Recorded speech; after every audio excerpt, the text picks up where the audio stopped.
Buenas amigos, conocidos.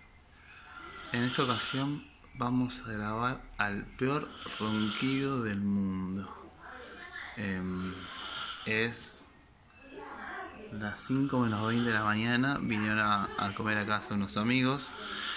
Y eso que se escucha de fondo no es una cigarra.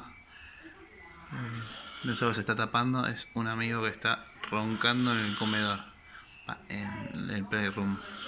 Esta es la cocina de comedor, así que ahí vamos a grabarlo. Yo no puedo creer que ronque así.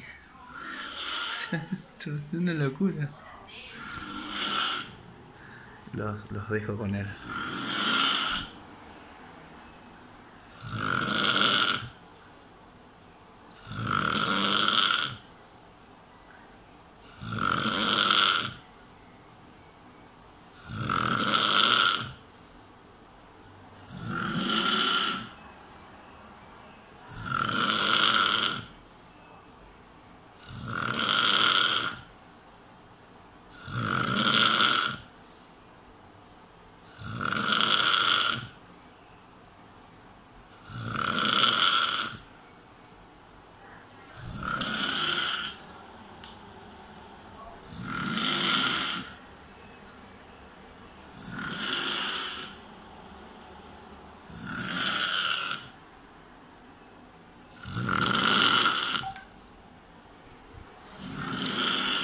No puedo creer.